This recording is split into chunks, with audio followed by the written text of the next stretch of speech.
UK. I want to talk about soft power areas. When you look at brand Modi, it's a global brand, and Britain must engage brand Modi.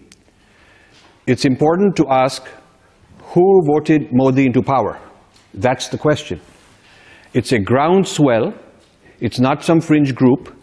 It's not something that's going to go away. This is the new India voice that feels it has been suppressed for a few decades, and this voice has come back in a big way. So this is the voice that Britain needs to understand, and I will give a little bit about what that voice is about.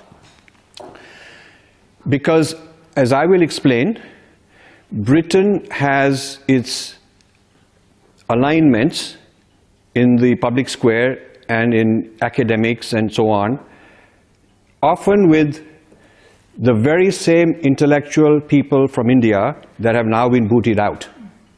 So it's very interesting that the Indian voters have removed a whole narrative and replaced it with a new narrative, but many of the people from the old narrative still enjoy prominence overseas. So a good thing for a joke in India, in Delhi, is that if you get booted out of India, you can always go to London and they'll still think highly of you because you can market yourself that way. So this disconnect is something important to fix, because the policies of India should direct itself to the people's voice in India and not the voices that have been discontinued and dismantled. So we need to understand what has been dismantled in India, and it has some parallels with Brexit. Because in both instances, what has been thrown out is a sort of ultra-liberal left voice. I'm not against liberalism. I think there are some amazing good things about it, but it was excessive. It was arrogant. It was hypocritical. In some cases, outright corrupt. So this narrative, which is sort of a global narrative, which is being dismantled not only in UK and India, but many other countries you can see around the world, Japan, Australia, etc. You have to understand what is this narrative and what are the other grand narratives of various peoples that want to come back.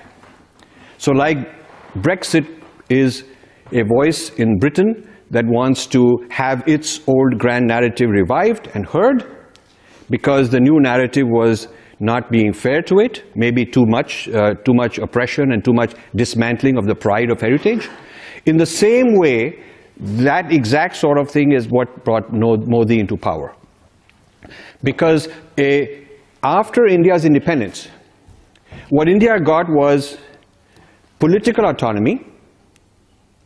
What India is now getting in the last 15 years is financial and economic autonomy, but we still do not have a decolonization of the intellectual sphere.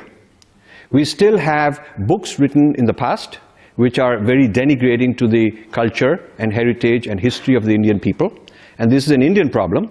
You cannot blame it on someone else. We've been free from colonialism for 70 years, and if we haven't done a darn thing, it's about time. So the people of India decided that they're disgusted with the state of affairs in terms of what's being taught in our schools in India, and the asymmetric imposition of secularism. Asymmetric.